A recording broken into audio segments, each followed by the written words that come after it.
Trail and ultra runners, what is going on? What's happening? Welcome to another episode of the Koopcast after a 2-week hiatus.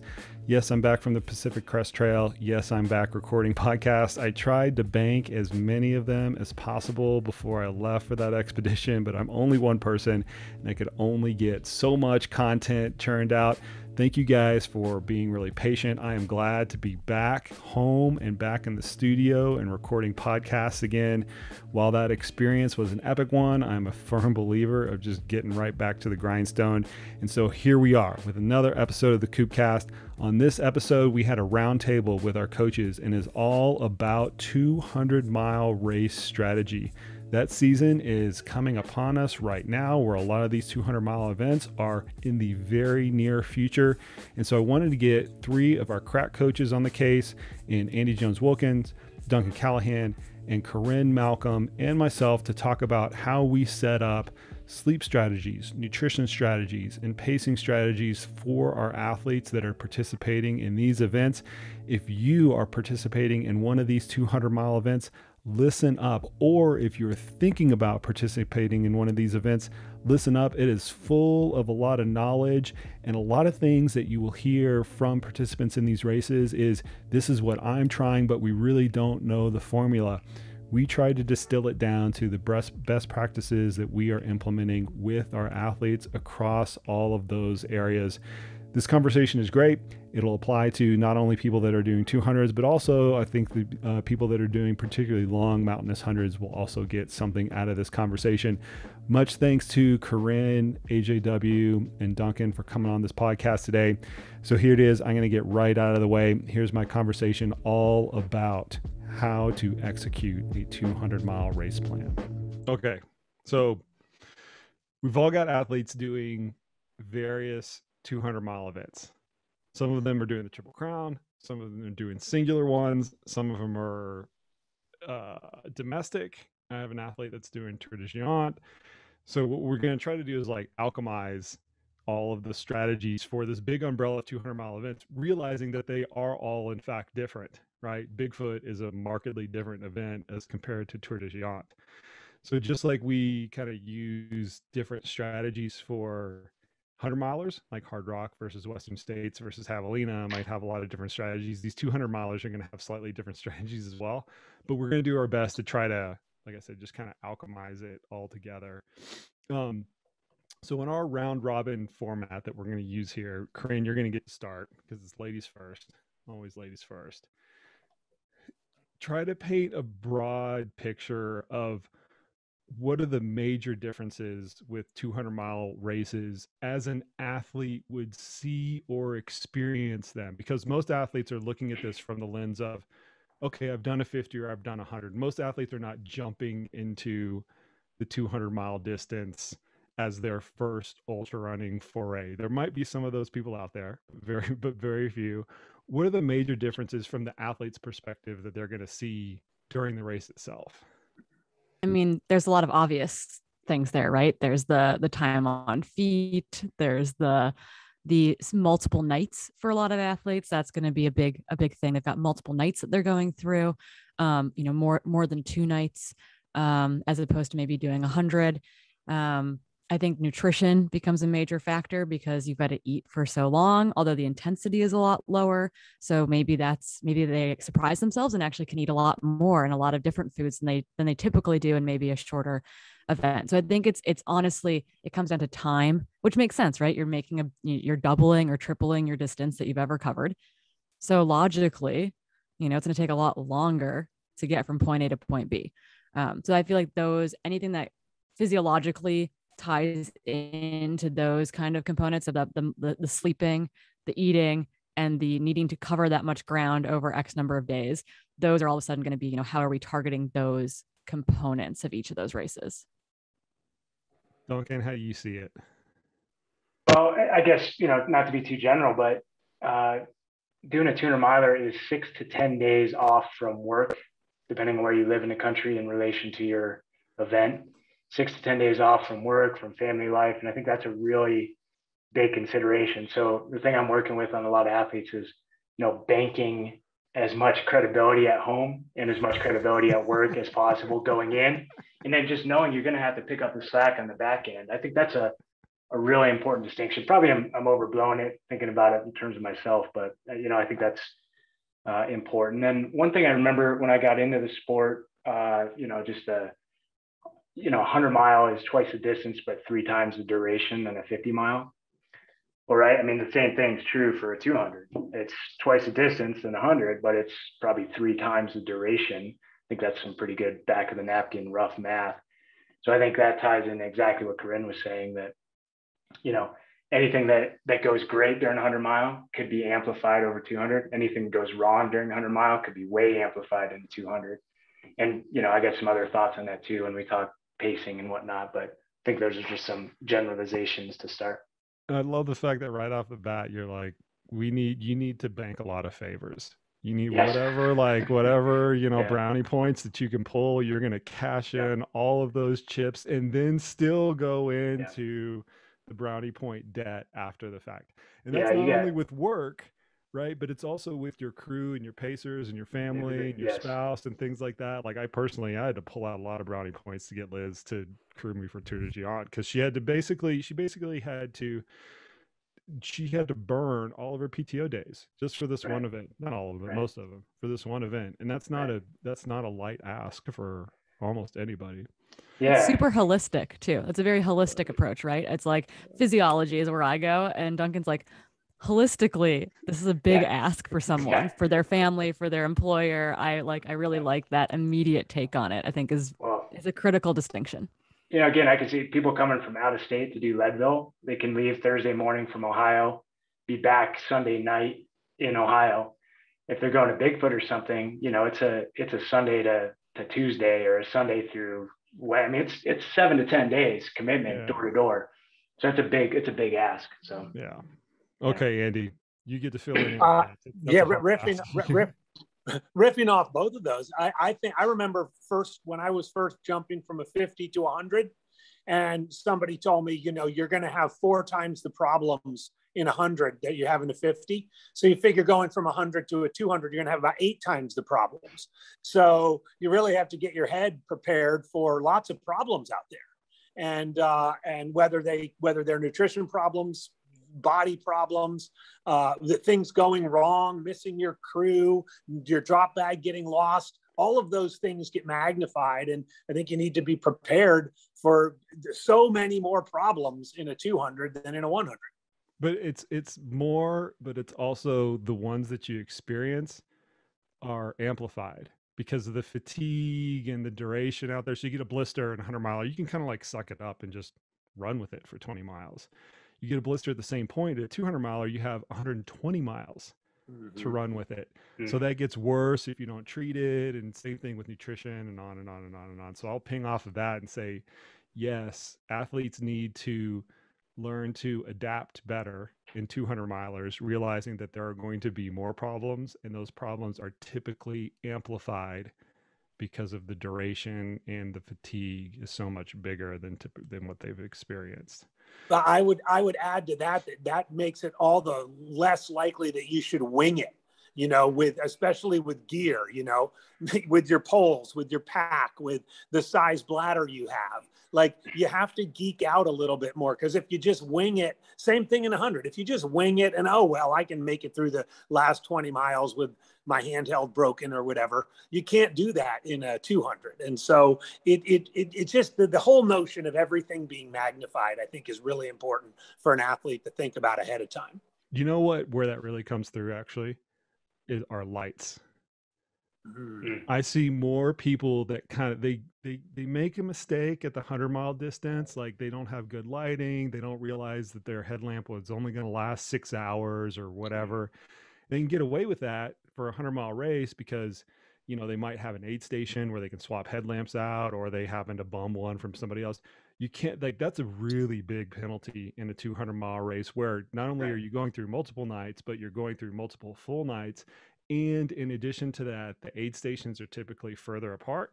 so you can't get rescued if you have one of those lighting failures. And that's a big one. I mean, I can remember people who are watching the YouTube video of this will see this, but you'll see a lot of people use their iPhones out there as kind of like the final Hail Mary. Oh shit, I've got to use this because I don't know how long my batteries actually last. So to Andy's point, to geek out, know how long your batteries last.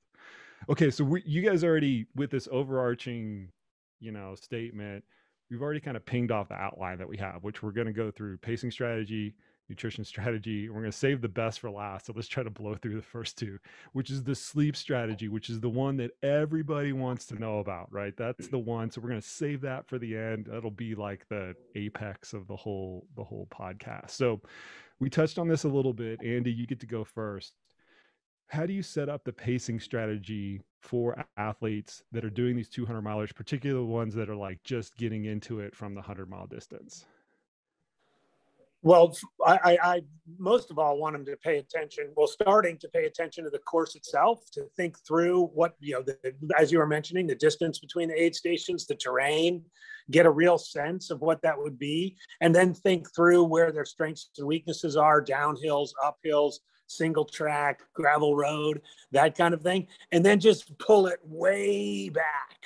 I think there's, as you all know, there's so much more hiking in these things. There's so much more stopping to take care of yourself. There's so much longer to regroup in the aid stations. So I would start with just sort of let's sit down and do a back of the envelope. What's your time goal? That sort of thing. And then really just step it back in terms of what kind of pace per mile are you comfortable hiking, comfortable taking in calories at the same time, and then even a little bit of mimicking that in training, but that's really difficult for most people to do. It's just like a lot of races, though. They've got to keep a lid on it in the first part, and then make sure they're just focused on when they get tired, when they get worn out, that they're able to have some sort of goal on when they want to get to where they want to get to. So it's really like a 3-part pacing strategy: big picture, where do they want to be at the end, how they want to go from aid station to aid station, and then how they want to take advantage of their strengths and their weaknesses as they're managing the course. One of the things that athletes will routinely do is they use like their kind of a cohort of people to determine where they are. So they're going to a new race, they go to ultra sign up, they're like, okay, I have a 82.7% ultra sign up score or whatever it is. These people have done this race before with about that same ultra sign up score. I'm going to base my where do I want to be off of them. But I've always felt that with these types of races, the data set's really thin, because they're newer. It's a lot more, the results are a lot more chaotic, right? It's not as consistent because you have these big like failure points. You have somebody who's out there and all of a sudden they sleep for 6 hours. That puts a big dent in, whatever timing is. So like very briefly, like how do you work through that aspect of trying to paint the broadest brush of, am I going to finish on Tuesday or am I going to finish on Wednesday? Right? Because that's the scale that you're talking about, right? Or the precision that you're talking about. You're trying to figure out what day you're going to finish on first. I look at similar terrain events in terms of that they've done in terms of a 100-miler. Are they a 20-hour 100-mile finisher? Are they going to a similar terrain 200? It's going to, again, that's a 3X. It's going to be 60 hours or 65 hours in that ballpark. Are they a 30-hour finisher on a similar terrain course for 100? We're looking at 90 hours plus over a course of 200 in terms of just getting that initial ballpark in motion. Of course, that's a lapse time too. That includes 4, 5, 6, 8, 10 hours of sleep, along those lines. And that's, I think, that's been the hardest thing to entertain is like, yeah, your moving time is going to be, your pace during your moving time is actually going to be, potentially feel a little strenuous. Your elapsed pace is going to look a little weak because you're factoring in so much stop time. I think that's a distinction that needs to be made. So Duncan, you're taking like a mathematical approach to it almost versus a cohort approach that I mentioned earlier. At least to get a initial framework. And then, then maybe looking at the cohort, I think there is some intelligence to that aspect, so long as you're not getting too wrapped up in it. But I think you got to have the high level approach to say, okay, what's my ballpark? Should I plan for 60 hours or should I plan for 100? Right. And that's hone in on that, That's such a big range. I mean, I think that kind of speaks to once again, the newness or like the novelty of these types of races, that you have to start with such a broad endpoint. If somebody's doing Western States, they know if they're a 24 or 25-hour finisher. They know if they're scraping all the cutoffs, 29 to 30 hours. I mean, typically in those 100 milers, you can narrow it down to about an hour. Here we're trying to narrow it down to a day, right? It's not even proportional, right? We're narrowing it down to a day. So, Crib, we're going to move on to you. Like, what do you have to say about this whole pacing proposition? How should athletes, when they're looking at this, which they're all doing right now, how should they initially try to set it up? So I think it's hard. I think it's really easy to say I want to run this time, and I think we fall into that same trap in shorter distance racing as well, right? Like I want, like, you get really focused on a time. And so honestly, one of the biggest things I've done with athletes who are inexperienced at the 200-mile distance, I'm fortunate all my athletes that we're in like a second or third season of 200s now, which is really exciting, because we can narrow it in based off past experiences. But I send them out like one to test gear, but we talked about testing gear, right? How important that is. So all of my athletes have been on big fast packing missions this year. And I know this is kind of tangential, but I think it allows them to settle into how fast can I move over this terrain? How efficient am I with my gear? How efficient am I with my sleep setup? How comfortable do I feel taking a trail nap versus, getting into an aid station using a big sleep center? And we're going to talk about that more later. But I think that these big fast packing missions, like I've got an athlete heading out on the Wonderland Trail, she's going to do it in 3 days. That's pretty relaxed. It's very chill for her. She can definitely, I think, do it sub 24 in one push. But she's going to do it over 3 days just to like be out there and spend a lot of time on her feet, and break it into 30-mile sections. But before her first 200-mile experiences, we also sent her out on big backpacking, fast packing missions as well, to just dial in that pace, that feel. Like, what can I maintain all day? Is this a 40-mile day? Is this a 60-mile day? What does that feel like on my feet? And I think when they can rein in that sense, it's that is easier to feel than to say, walk early and often, right? Like you could just tell them that for pacing, walk early and often. But by having them go experience something different than a race that is multi-day, that's self-sufficient, I think allows athletes to dial in effort, and then we can correspond to that in a way. We can extrapolate that out to what we think their pace might be. And put some of the boundaries on the fast packing mission in terms of duration and or mileage, just so everybody can kind of get kind of a context of it. Yeah. So I've had them do anything from just an overnight, so 2 days, and that might be 60 to 75 miles in 2 days. I had an athlete do section J of the Washington PCT as a fast pack. So he got a little bit of a late start, went really late into the night, slept for 4 hours, and then finished it the next day. I also had an athlete who was supposed to go do Big Seki, which is 155 miles in the Sierra. And he's got a lot of experience fast packing. And so they were going to do 155 miles over 7 days, or 6 days. And so that, I think, is, maybe the extreme for someone prepping for a 200, because that's a really big load, but it happens to be something that he really enjoys doing. So I think that, it could be anywhere from that one night, maybe pushing 70, 75 miles in 2 days, or it could be, you could break that out to 90 to 100 miles over over 3 days. So obviously we could equate that to time too, but I think it's easier to send athletes out on a route when it comes to figuring out those fast packing, and forte, or like going out doing that. Are those fast packing trips for at least when they're on their feet moving, are they slower, faster, or the same speed than they're locomoting during the 200-mile race? I think it depends on how long they're out there for. Okay, so it could be either. You could do it in either one of those three situations. They could definitely be pushed faster than what they'll do over the 200-mile race. I think when my athlete did his section J section, it was faster than what he covered for like Cocodona, for example. But I think, it could also be slower if, you're doing Moab 240 and the fast pack that you're doing on is, in the Cascades and you're not moving that fast. So that's specificity right there for sure.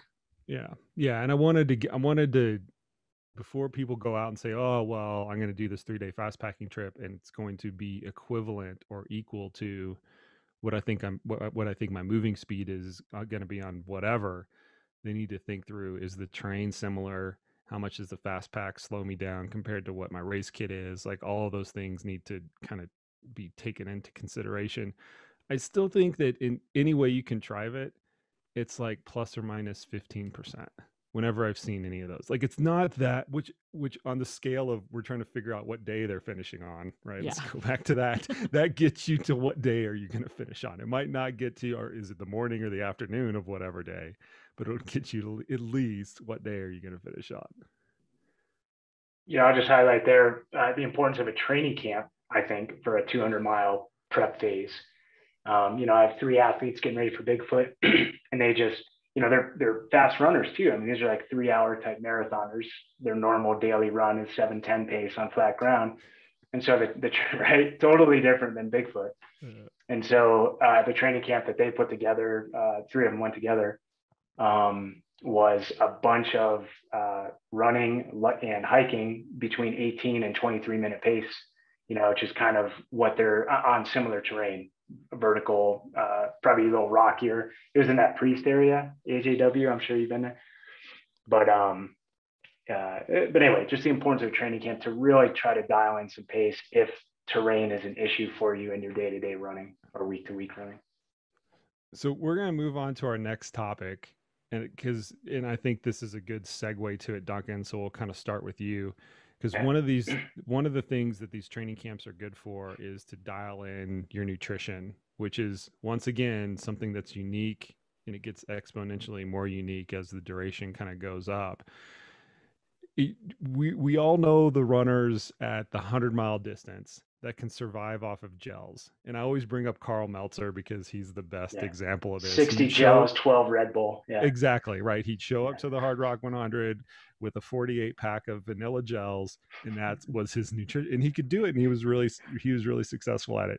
Yeah. There might be a 200-miler out there that has that strategy. They show up with 3 to use your multiplier, Duncan. Instead of 2, it's 3 48 packs of gels, and blows through those throughout the 200-mile race. I doubt it. But needless to say, it's a little bit more, it's more complicated. So Duncan, how are you having your athletes kind of incorporate their nutrition program into these camps, and what does that look like? Yeah, well, I'd say, first of all, one thing to be aware of is your burn rate is lower.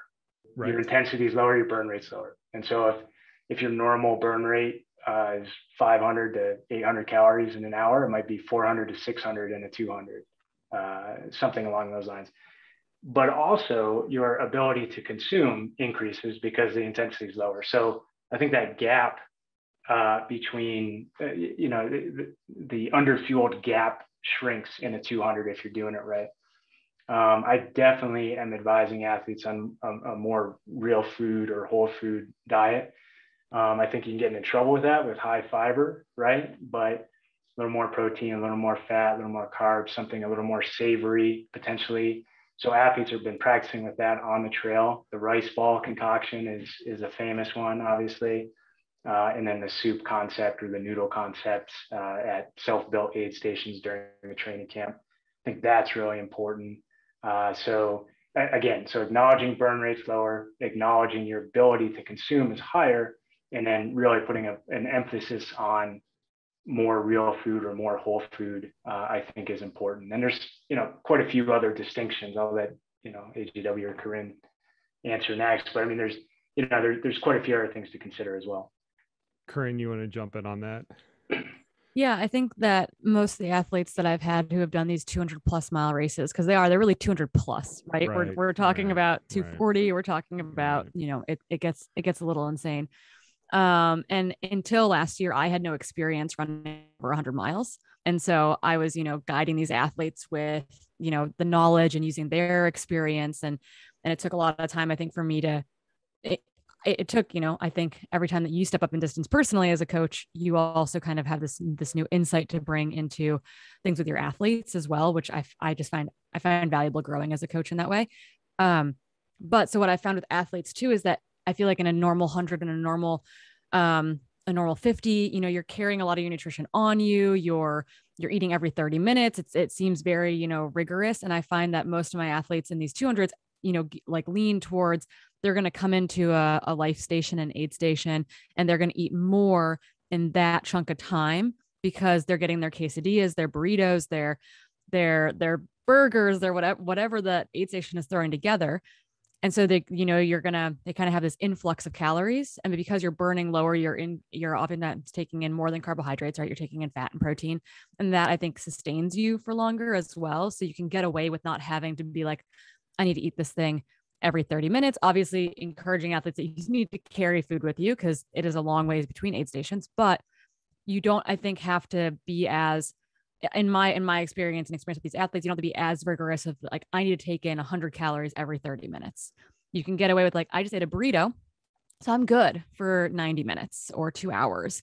And then I'm going to eat again. And you're going to take something with you from the aid, but you don't have to, be pulling out gels and chews. You can, get in and get your ramen, get your instant mashed potatoes, get your quesadillas, take some of that in your pockets to go, but it's not as, maybe it's not as rigorous in a way to, I like this idea of being like, I'm going to have my big snack, my meal in a lot of ways, take some food with me on the road so that I can top up because it's 20 miles until I get to the next aid station.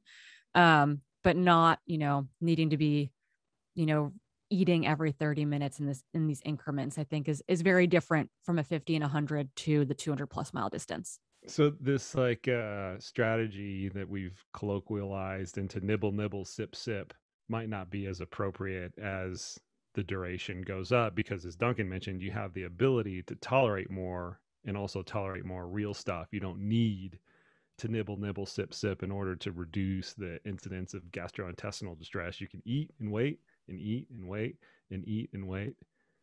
Yeah. That's what it seems if like. it's Cocodona, you had to drink a bunch because it was really hot day one this year for Cocodona and their inaugural event. But carrying lots of fluids on them. And actually I had an athlete who was with Jamil at an aid station or had heard that Jamil was going to carry, an extra something for this one section. And he's like, if Jamil's carrying extra water for this section, I'm carrying twice the amount of extra water for this section. And it paid off. But I think, if you stay hydrated as well, your stomach will continue to work well for you. Right. And so I think it's, you're sipping your way between aid stations, but your stomach will tolerate these bigger boluses of food just because the total intensity and total stress on your body for most of the pack, most of the field, unless you're like way sub 60 hours, maybe, you can get away with eating these more substantial meals in a lot of ways. Okay, Andy. So the $1 million question for you does this increase the number of oatmeal cream pies and or puking, or decrease the number of oatmeal cream pies and puking, or is it a combination of increase and decrease? It's good. I think, I don't know. I haven't been around 200s a lot, but I think the puking is a little bit lower actually for some of these reasons. And I've found that people coming to the sport from like the backpacking and mountaineering background really are already ready for this. Take the classic climb up Rainier, right? Where they go up to Muir Camp and they hang out and they sleep for like 4 or 5 hours, and they wake up at midnight. They take a huge amount of food and they summit it, and then they turn around and go all the way back down. That's kind of a lot of what you're doing just multiple times in these 200s. So borrowing or take a backpack trip. You're on a big backpack trip and you hike for 13 miles and you stop for 45 minutes and you eat a ton of food. Your heart rate goes way down. You sit down, maybe you lay down, and then you get back up, and now you got to be used to, get ready to that first mile after you've had this huge gut bomb is going to be painful. But the more you do that, the more you're accustomed to it. So I would urge my athletes to sort of lay low on the oatmeal cream pies until the last day. Save it for the treat at the end. I'm glad this got brought up.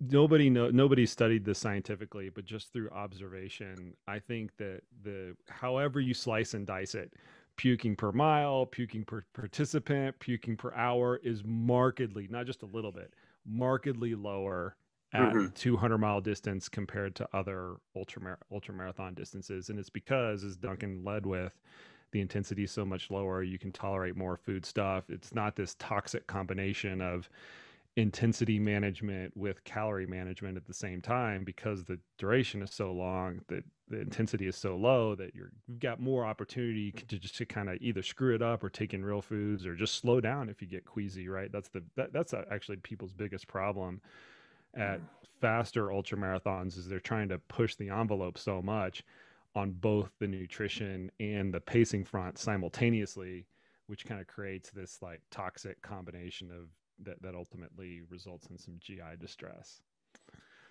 So we solved the riddle of more oatmeal cream pies later and less puking. Let's take a crack at the thing that people are like, this is probably the most talked about thing in these 200 milers, is because you have to sleep. With exception for the winners and the people who set the course records and things like that, almost everybody else, the rest, the 90% of the field, they have to sleep at some point. And that sleep can come in a combination of using the sleep stations and just fully kind of doing a reset. You can use dirt naps. You can use your crew vehicles if the rules allow for it, or any combination of this. And I remember this experience in the days before Tour de Géant a couple of years ago when I did it, is I was just asking some of the more seasoned participants what their strategy was for this, and it could not have been on more polarizing like ends of the spectrum, both in terms of when, but also where. You should sleep at the high alpine refugios after you've done a long climb. No, you should sleep at the life bases down low after you've done a long descent.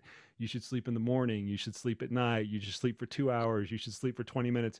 There was zero consensus amongst all of that. And I think that story kind of aligns with other people's anecdotal tales of how to actually manage this. And I don't know if anybody's actually kind of like figured this out or not.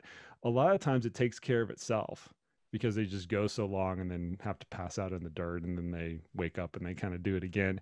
But let's start to kind of touch on that, and maybe we can kind of like peel back the curtain for what we think our athletes are going to go through, and then if we've personally experienced this, how we've kind of managed it. Andy, we're going to start with you on this one. What do you have to say to this like sleep riddle that ultimately needs to get solved for these athletes? It's definitely the great mystery, right, of these 200s. It's kind of like what nutrition was in hundreds 20 years ago, before we started figuring it out. I've actually tried. I think I had 7 200 milers all at once 2 years ago, and they were all over the map with sleeping. There was some that would do the strategy of run, what you just said, Coop, run as long as you can until you fall asleep in the dirt. And then each time you fall asleep in the dirt is going to be a little bit closer to the finish line. And then eventually you'll just make it through. I had a couple of those. And then I had when it gets dark, I'm going to go to sleep. I'm going to set an alarm. I'm going to get up. Then they get there. They have trouble falling asleep. They feel like they're wasting time. They get up and they start running again, and they get sleepy an hour later and they fall asleep in the dirt. I do think there's no substitute to experience. I'm currently coaching an athlete who's finished one 200-mile race, and it was 4 years ago. He had difficulty with staying awake. And then he all of a sudden kind of got whatever you'd call it, a fourth wind on the third daylight day, and just raced daylight on the third day and got it in before dark. So I would say, if they don't have experience doing it, or if they have negative experience doing it, coming up with some plan that you think might work, but most of all, being ready to adapt to that plan. If you say, I'm going to go to sleep at 70 miles and you're not sleepy. I talked to Don Freeman about this, who did the Triple Crown in 2018. He had this whole plan to sleep when he got to a certain point. He wasn't tired. He went 20 more miles. He was tired then, and he went and fell asleep. Then I think the big question is, and this is so personal, how long do you need to sleep for? Could you get away with 45 minutes? Do you need 2 hours? How are you going to manage, coming up from that sleep and getting going again? So I'm going to sit here and say, I don't know the answer to that question. How long do people need? But I think there've been enough of these now that I think it was Duncan earlier said, if you're going to take 90 hours to do this thing, you're probably going to have an accumulated 10 to 12 to 15 hours of downtime during that time. The best way to spend that is sleeping. That's a good non-answer, Andy. I'm not going to let you get away with that. We're going to come back to it a little bit. So Duncan, we've used what you kind of started out with. There's going to be a lot of downtime in this. How do you structure it for the athletes that are preparing for it? Well, I think, so Coop, you put out an article recently that I think offers a good framework. And then I'll also highlight, obviously, if you're a race winner, or competing for the win, you're 60 hours or less or something, the answer is probably a little different. I don't know what the median time in these 200s is, but 84 hours? Sure. Yeah. 88 or something like that. Yeah. And so we're talking 72 to 100 hours. And so how I've kind of framed this out in my mind, again, not 100% sure it's right or right for everyone, is like that 36 hours. So you get through 36 hours essentially without sleeping. And then you look for sleep. Maybe that's 1.5 hours, maybe that's 4 hours, depending on who you are, but that is a sleep window. And then another 12 to 16 hours after that, you have a smaller sleep window, 1 to 2 hours. And then from there, depending on your goal, it could be one more real good sleep window, 2+ hours, 4 hours, assuming you're sleeping. Or you just, after your second sleep window, you revert to sleeping in the dirt as best you can. I know it's not for everyone, but as you get to the finish line. So that's one strategy. One thing that I've brought up with several athletes, I don't have an answer, but I think it's a consideration, is your caffeine consumption and how that impacts your sleep schedule during the race. I would assume there's been some impact. I don't know if you all have experienced that yourselves, Corrine and the TRT or, whatever it is. But that might be a point of consideration. And then the last thing I'll bring up is, do you sleep on the trail or do you sleep in the aid station? Are you guaranteed a quiet aid station, sleep station, earplugs, eye covering for blackout? Those are some solutions I think people need to be prepared to use while they're on the trail. So let me try to encapsulate that a little bit. You're almost like anchoring the first one at a specific time. So for everybody but the leaders, we're talking about 90% of the rest of the pack that might take 72 hours plus. We'll put that in a box, right? 72 to 100 hours. Right. Irrespective of that, where you are, 72, 82, 100 hours, whatever it is, that first sleep time is anchored somewhere past 36 hours. Yeah, it might be. Exactly. And then it's more opportunistic, I guess is the best way to kind of summarize that, right? Where there's some dirt or a sleep station or some kind of combination of those. But the point is that first one is kind of anchored. I think that's an important thing. I think it's at least important for the planning going in. Like, I have a plan and now I need to be adaptable. Like you're saying about Don, AJW. I might go 20 more miles, but I think at least to have a plan gives you some reassurance, and then you can always adapt, which I know we talk about all the time, adaptability. So, Corrine, what do you have to say about this? Because you've kind of been at that. I've been at that razor's edge, right? Of, do I need to sleep or do I need not to? Yeah. So I was gonna say, once again, I think it's like the sub 60-hour camp versus the everyone else camp. Yeah. For me personally, so I did Tahoe Rim Trail in just under 45 hours and finished around 2 a.m.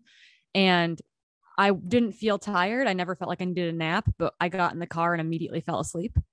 So I will say that, like, if I had been continuing on, or if that had been a 200-mile race, I probably would have had a trail nap coming up for sure. And I think that for athletes doing these 200+ mile races, just like Duncan said, anchoring that first sleep approximately, if you say you start at 6 a.m. one day, you go through the first night, you go all the way through the first night, you're going to be fine. You're going to get sleepies in the morning, but you're going to, the sun's going to come up and you're going to feel great.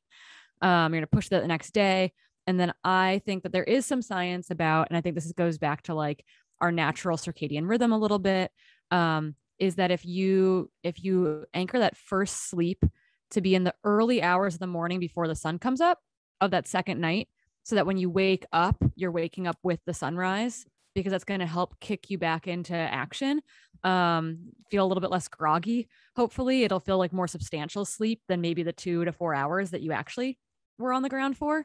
And then from there, I think being opportunistic is really the name of the game. It gets a little bit harder, with athletes in some of these races where weather might be a big factor, Right. and where trail naps become a little bit more dangerous, versus using those life stations to sleep at. And so I've had athletes in the past where it's like they've been opportunistic, but man, we've come up with so many different sleep bags to send them to those life stations so that they could sleep there if they needed to, because it was so much safer for them to sleep there in some warm gear and have that warm gear at those places. Cause you get to make a bag that, is going to this life station, particularly athletes who maybe don't have big crews. That has been really important. From a safety standpoint, Moab 240 can be really cold in the evening. Yeah.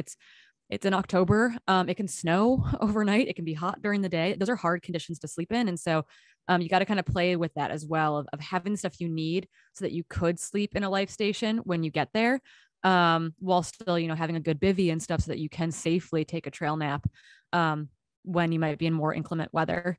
And I love, then you've got the people at the front who are doing the 15-second trail naps, or as you told me about the tour, where runners are literally just putting their heads on their poles, and when they fall off their poles, they get going again. Yeah.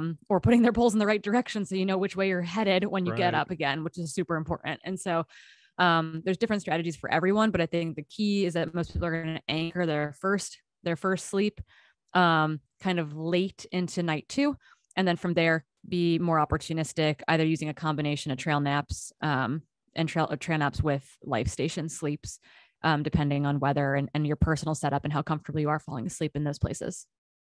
Yeah, I remember somebody telling me that whenever, I'm going to anonymize this as much as possible, whenever he or she would take a trail nap, they would put a piece of gear from their pack where they needed to go. They would literally throw it down the trail 10 or 20 feet, peel off, and then take a nap so that they knew the right direction to go once they woke up. You don't think about that when you're like, oh, I'm going to take, my grilled cheese sandwich at mile 70, where everything kind of works out perfectly on paper. You don't think about, you wake up, you're so disoriented. It's like, which way do I go down the trail? You pull out Gaia or whatever you're using. And sometimes that's not, foolproof. They would just literally throw a piece of gear down the trail and, okay, I'm going to go and grab that whenever I wake up. Here's how I set it up. I start out with going back to what we talked about the very first. What ballpark time frame are you in to finish? Mm-hmm. Then, are the 0 miles per hour material? And I answer those two questions first. And it's a little bit to do with, okay, are you trying to make the cutoffs? Do you have a particular time goal, and on and on and on? How impactful is the finish and things like that?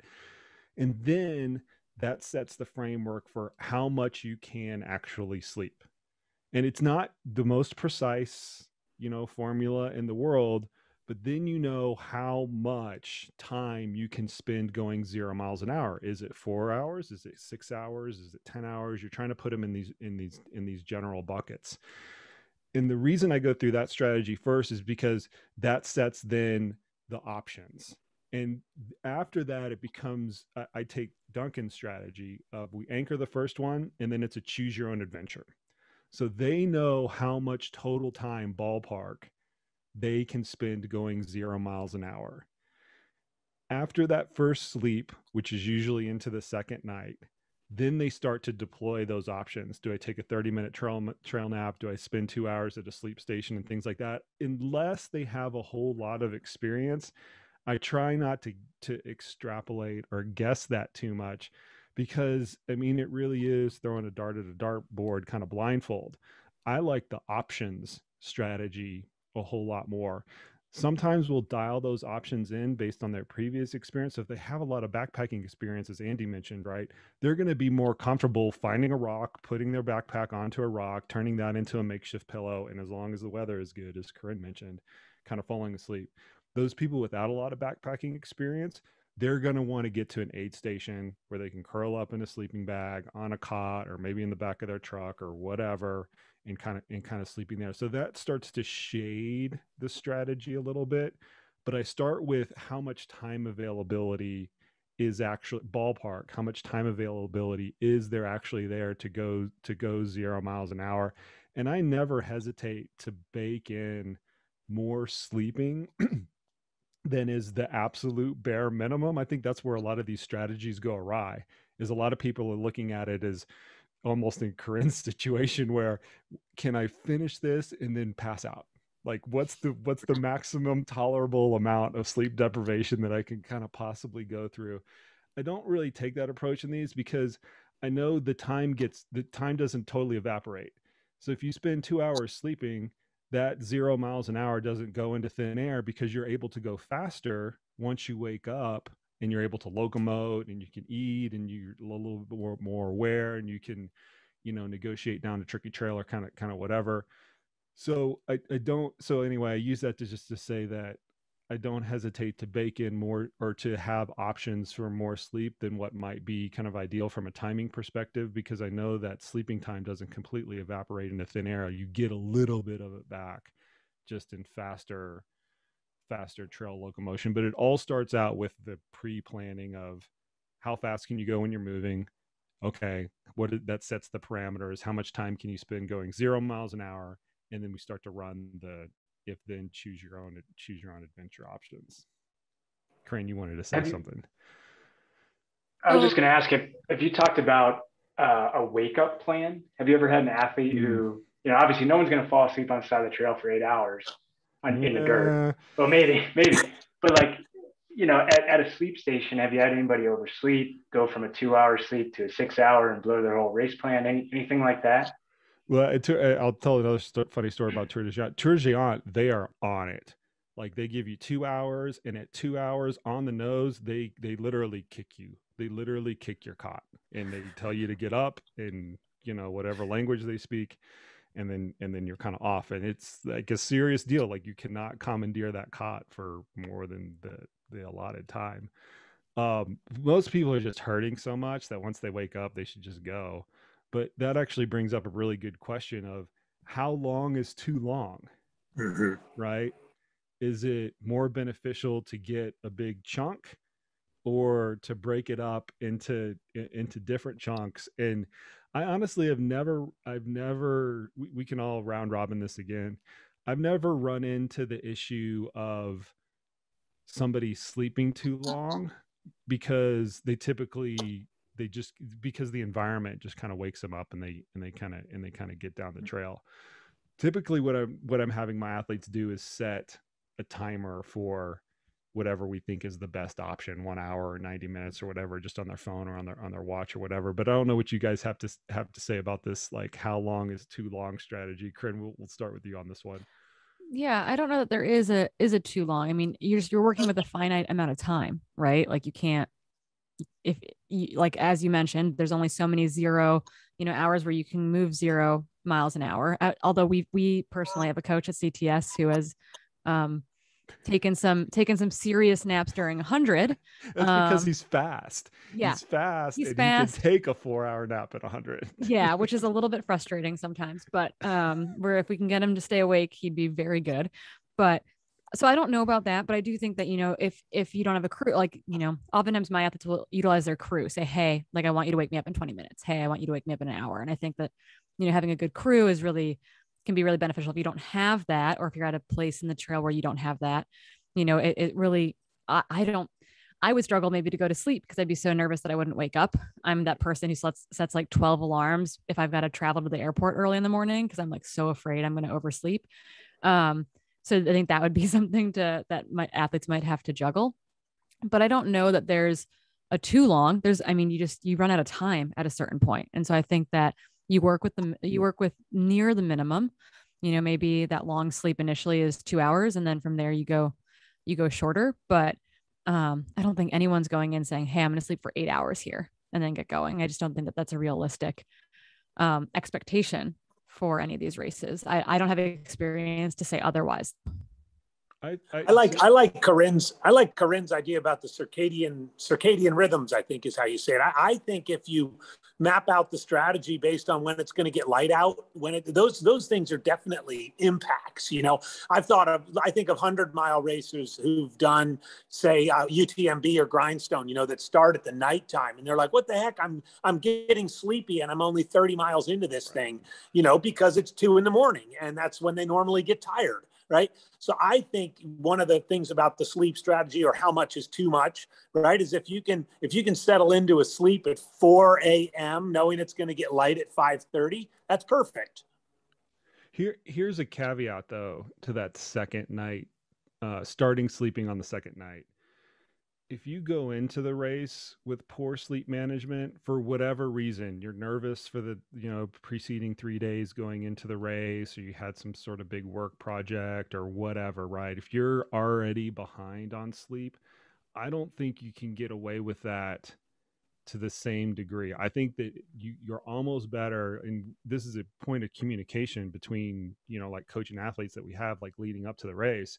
If for whatever reason their sleep is poor leading up to it, it's like, hey, take the first night, take an hour, take a couple hours right there. If you've got enough of that, 0 miles an hour kind of padding, based on your fitness level, that's a better situation. We didn't mention this. I always encourage people to bank sleep. I know there's a lot of physiologists out there that's going to, knock around the terminology and say this is a better term versus that. But the concept is very simple. You're just sleeping more in the week preceding the race, either by going to sleep earlier or waking up later, up to about 10 hours. That's actually really effective for not only erasing whatever sleep deficit that you had going into it, because nobody has very good sleep patterns and hygiene, but also it does seem to be effective in terms of minimizing the impact of sleep restriction or sleep deprivation, as well as has a performance impact on how long you can go without initially sleeping. So a little bit of this strategy is that we've mentioned, at least to this point of the podcast, is kind of idealistic, and athletes should be really mindful of, what are you going into the race with? You can go into a 50-mile race and not have good sleep. It's not ideal, but you're not going to fall asleep in the middle of 50. Maybe our coaching colleague that we were teasing earlier might. But for a 200-mile, I think it absolutely does change that first night versus second night strategy if for whatever reason everything gets screwed up kind of going into the race in advance. One other thing that I want to mention that I want to kind of get everybody's take on, we're kind of running into the podcast right now, is that there's a difference between a trail nap and a sleep station. And I'll go first this time since I haven't had the privilege of going first on this one. But I think it's a better situation if you can push a little bit further into a sleep station and then get good sleep hygiene while you're there. Take all your clothes off, get into your sleeping bag naked, put the blinders on, I put during Tirgiana, I had headphones and I had white noise in the headphones, so I wasn't distracted by anything. And you can actually fall asleep and get some high quality sleep if you go through those 2 or 3 minutes just to kind of like wind down and get into a good environment, versus putting your head on a rock and trying to get a few hours that way. Now that's an idealistic situation versus reality. But if you can create that out on the trail, either by pushing a little bit further, or if you're close, like if you're already in a sleep station and you're like a little bit tired, I think it's better to like get that sleep earlier so that it's higher quality, because once again, you make it back up kind of in arrears. But I can't wait to jump. I'm going to beat my mental training drum here and completely agree with you and say, not only that, but clean yourself off with wipes, brush your teeth, make it literally like you're going to sleep, even if it's just going to be 90 minutes. I think there's that mental thing of my shoes are off, my clothes are off, I'm clean. I put deodorant on, maybe splash some aftershave on and go to sleep. I mean, journal. What else can you do before you go to sleep? You could journal. Yeah. I really, your kids in right next to you. Right. But the routine, Yeah, I guess my point is if you're kind of like in between strategies, right? If you're in between, okay, I'm gonna try to set this up and sleep in the dirt. I'm gonna try to set this up and sleep in a sleep station. Try to shade it more to where you're using the sleep station, but take advantage of it. Like, because the quality can be so much higher, like really think about, what do I want there from an equipment perspective? What's the 60-second or 120-second routine that I want to go through just before I go to sleep, and just use all of those tricks and try to create this familiar as possible, like at home environment. Even if you had a pillow from home, I'm planning on taking that to Tahoe, just having a pillow from home. Like that kind of stuff, I think goes a long way in terms of squeaking out like every last little bit of quality in those ridiculous environments. Go ahead, I Corrine. think a lot of it has to do with experience. Kind of, first time people going into 200, there's I think they're asking themselves, what stories do they want to be able to tell after the fact, right? So it's a lot more sexy to say, oh, I slept on a rock, a bear pooped on me, I slept on another rock, fell asleep on my poles. So really trying to steer that conversation to, no, what kind of result, what kind of experience do you want to have in this versus, what story do you want to tell? I've had that conversation with one or two people over the past couple of years. The goals of the athlete, right? Yeah. I mean, we kind of try to pigeonhole that into the time that they want to finish in. But Duncan, you're absolutely right. Part of the goal framework for an athlete is what experience do you want to have? Do you want this to be an experience where, yeah, right, I learned how to sleep in the dirt, or I learned how to learn this other skill or whatever. I think that's an important concept, because in most cases you've got time. Like, these are set up, the race directors set these things up for people to succeed, not to fail. So they're setting their cutoffs for the aid stations and also for the race as a whole, so that reasonable people with reasonable fitness can complete it, as long as they're not hitting some like epic failure point. Not to say that they're easy or to trivialize the effort or anything like that, but the race directors want to keep, a reasonable time frame on it so that they're not out there for weeks. But they're trying to set things up so that athletes succeed and not fail. And to that point, there's intentional kind of cushion in this whole deal. And as we see with Western States, everybody pushes that cushion till the very end and finishes in the last hour. Corinne, you're going to get the final word on this sleep thing, because you've been chomping at the bit. I know it.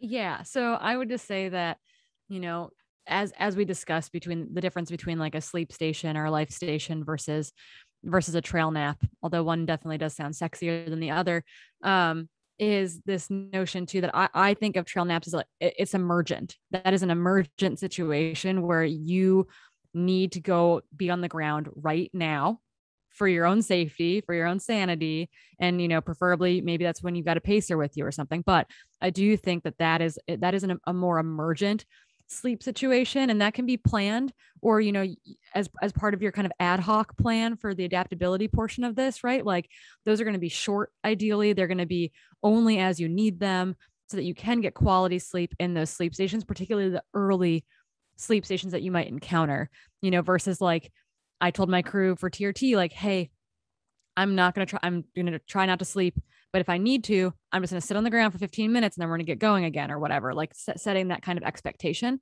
So I wouldn't think of those as like, yeah, I'm excited to, go lay down on the ground for 4 hours. Like, I think you need to be prepared for that emergently, and have the gear with you that will, keep you safe in order to do that if you need it.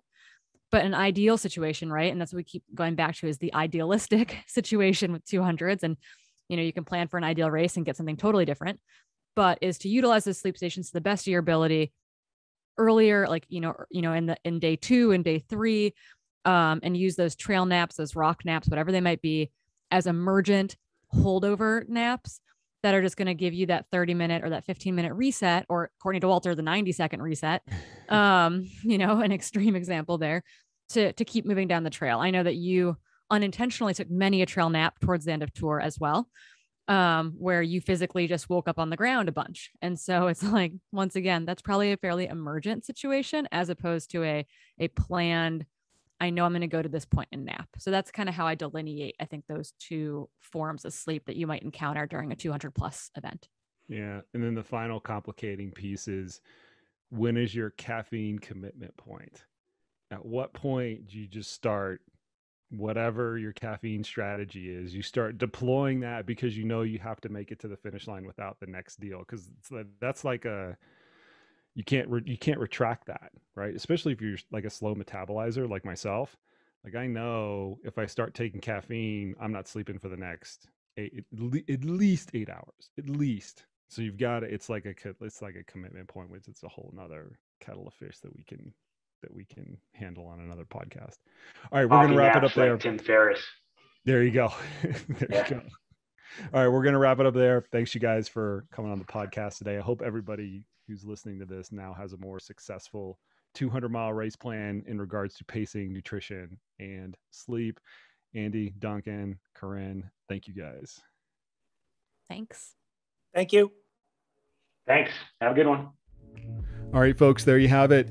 Thanks again to everybody listening after this 2-week hiatus. I really appreciate your listenership. This podcast comes to you without sponsorship or without any sort of other financial entanglements. That is an ethos that I started at the very beginning of this podcast way back in 2019. And despite multiple attempts for people to want to come on and sponsor this podcast, I have remained true to that. I do it for you guys, for the community, because I want the information contained within this podcast to be really authentic and unadulterated from any sort of outside influence. Appreciate the heck out of each and every one of the listeners, and thank you to our guest today for getting on the Koopcast today. As always, you guys, we will see you out on the trails.